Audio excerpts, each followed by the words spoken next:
अस्सलामु अलैकुम रहमतुल्लाहि व बरकातुहू। मैं हूं होम्योपैथिक डॉक्टर मोहम्मद अकील सैफ़ी और आप देख रहे हैं मेरा यूट्यूब चैनल। नाज़रीन, आज का मौजू है इन्फेंट फिट्स, नौमौलूद बच्चों को झटके लगना, उनके पट्ठों का फड़कना। अगर इसका सही इलाज ना किया जाए, वक्त पर इलाज ना किया जाए तो बच्चे एबनॉर्मल हो जाते हैं। इसके असबाब क्या हैं, अलामात क्या हैं, और मेरा एक अपना ऐसा कामयाब केस जो वजह बना मेरे क्लिनिक स्टार्ट करने की, और इसकी बाकी अद्वियात क्या हैं, उनकी अलामात क्या होंगी कि हम वो अद्वियात सेलेक्ट करेंगे। तो चलें आज की वीडियो शुरू करते हैं। सबसे पहले बता दूं इन्फेंट फिट्स है क्या। नौमौलूद बच्चे, उनको दो बड़े असबाब की वजह से ये इन्फेंट फिट्स का मसला बनता है, यानी झटकों का मसला बनता है। वो असबाब हैं तेज़ बुखार, एक तेज़ बुखार और डर जाना। बच्चों को जब तेज़ बुखार होता है और वो बुखार अगर उतरने में ना आए, ज़्यादा दिन गुजर जाएं, तो क्या होता है, दिमागी पर्दों में सोजिश हो जाती है, या डर जाने की वजह से भी ऐसे ही होता है। यानी खून का दबाव अगर दिमाग की तरफ ज़्यादा हो जाए तो दिमागी पर्दों में सोजिश हो जाती है, असाबी कमज़ोरी पैदा होती है या असाबी जोश आ जाता है, जिस वजह से बच्चों को झटके लगना शुरू हो जाते हैं। इसकी अलामात ये हैं कि बच्चों को पूरी बॉडी में झटके लग सकते हैं, सर में झटके लग सकते हैं, या बच्चों के कंधों में झटके लग सकते हैं, किसी एक साइड पर लग सकते हैं, बाजू में या टांग पर लग सकते हैं, या जिस्म का कोई हिस्सा या आंख फड़क सकती है। कोई भी जिस्म में किसी भी जगह पर कोई फड़कन या कोई झटके लगना शुरू हो सकता है। वो तेज़ भी हो सकते हैं, वो आहिस्ता भी हो सकते हैं। तो लिहाजा ये एक बहुत बड़ा मसला है, ऐसा मसला है अगर ये एक दो दिन में, चंद दिनों में कवर ना हो या चंद घंटों में अगर कवर ना हो तो बच्चे हमेशा के लिए, सारी ज़िंदगी के लिए एबनॉर्मल हो जाते हैं। वो या तो उनकी ज़हनी नशोनुमा नहीं होगी, वो एबनॉर्मल होंगे, वो पागल हो जाएंगे, पागलों की तरह रहेंगे, या उनकी जिस्मानी नशोनुमा नहीं होगी, या उनकी वो साइड कमज़ोर हो जाएगी, या उनके पट्ठों में कमज़ोरी आएगी, या वो सही तरीके से बोल नहीं सकेंगे, या उनके शऊर में कमी होगी।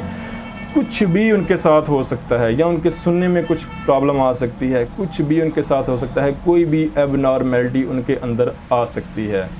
तो लिहाजा इसका फ़ौरी इलाज होना चाहिए। एक अपना बहुत कामयाब केस शेयर करता हूँ। ये सन 2013 की बात है। मेरी बड़ी सिस्टर, उनके यहाँ दूसरे बच्चे की विलादत हुई। 7 दिन का बच्चा था और रात को उस बच्चे को दाईं साइड पर, पूरी दाईं साइड पर झटके लगना शुरू हो गए। झटके ऐसे लगे कि बच्चे की जो दाईं साइड थी वो 1 मिनट या आधे मिनट के लिए वो आहिस्ता आहिस्ता फड़कती थी, और तकरीबन आधे घंटे या घंटे बाद वो दोबारा फड़कती थी। यानी 1 मिनट के, 1 आधे मिनट का वो झटका लगता था, फिर वो सुकून हो जाता, फिर आधे घंटे या घंटे बाद दोबारा से फिर उसकी वो एक साइड, दाईं साइड फड़क रही थी। हम बहुत परेशान हुए कि अब क्या किया जाए। खैर रात का वक्त था, तो सुबह जब मैंने नमाज़ पढ़ी तो मैंने अल्लाह का नाम लिया, अल्लाह पाक से दुआ की। हम बहुत परेशान हुए, सारी रात सो ना सके। तो मैंने सुबह फजर की नमाज़ के बाद अल्लाह पाक से दुआ की, या अल्लाह कोई रास्ता दिखा दे, कोई हल कर दे। तो फिर मेरे पास घर में किताबें मौजूद थी, मैंने किताबें खोली, अपनी होम्योपैथिक किताबें खोली। तो जो 2 अद्वियात मेरे सबसे पहले मेरे सामने आई वो थी एकोनाइट और कैमोमिला। ज़्यादा एकोनाइट थी और उसके बाद कैमोमिला। जैसे ही मैंने एकोनाइट और कैमोमिला दोनों को एक चम्मच पानी में दो कतरे बच्चे को पिलाए, उसके बाद बच्चे को झटका नहीं लगा। ये सुबह 7 बजे का वक्त था। उसके बाद जब दिन हुआ, हम किसी MBBS डॉक्टर के पास भी लेकर गए, और उन्होंने क्या दिया, एक विटामिन D का सिरप दे दिया, एक कैल्शियम का और एक पैनाडोल का सिरप दे दिया। लेकिन हमने वो दवा नहीं दी। क्यों? 7 बजे के बाद बच्चे को झटका लगा ही नहीं था। जब घर वालों ने ये चीज़ देखी, मेरे बहन और बहनोई ने और मेरे माँ बाप ने ये चीज़ें देखी, तो वो बहुत हैरान हुए। उनको होम्योपैथिक पर बहुत एतमाद आया। उन्होंने मेरी बहुत ज़्यादा हौसला अफजाई की और उन्होंने कहा, नहीं, तुम फौरी तौर पर, तुम क्यों जॉब कर रहे हो, तुम फौरी तौर पर अपना क्लिनिक स्टार्ट करो। और ये एक बहुत बड़ा कामयाब केस था और मेरे लिए बहुत ज़्यादा हौसला अफजाई मेरी हुई, और उन्होंने मुझे बहुत ज़्यादा फोर्स किया घर वालों ने कि नहीं, तुम अपना क्लिनिक स्टार्ट करो। ये तो क्या बात है, ये तो होम्योपैथी ये है, इसका तो इलाज ही कोई नहीं एलोपैथिक में।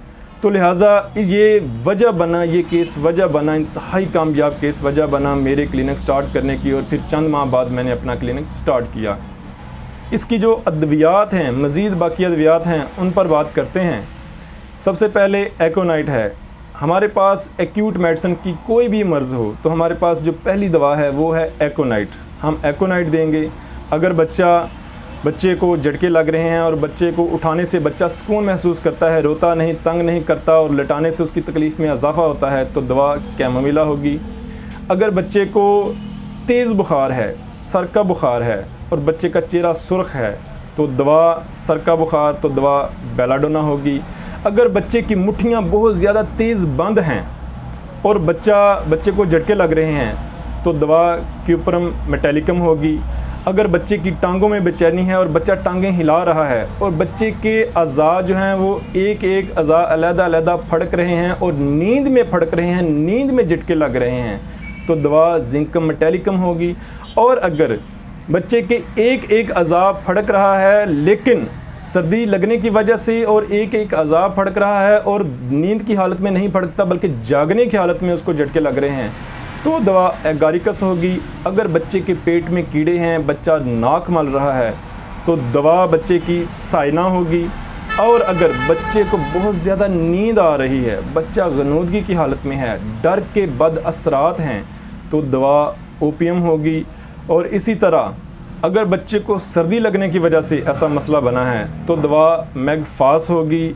और अगर बच्चे का जिस्म जो है वो कांप रहा है, सर्दी लग रही है या बच्चे के पूरी बॉडी में वाइब्रेशन है, पूरी बॉडी में झटके लग रहे हैं और पूरी बॉडी कांप रही है तो दवा जेलसीमियम भी हो सकती है। और साथ अगर गनूदगी भी हो तो दवा जेलसीमियम भी हो सकती है। यानी अकॉर्डिंग टू सिम्टम हमने बच्चे को दवा देनी है। ज़रूरी नहीं हर बच्चा एकोनाइट कैमोमिला से हो ठीक हो, बाकी भी अद्वियात हैं वो अकॉर्डिंग टू सिम्टम हम बच्चे को देंगे।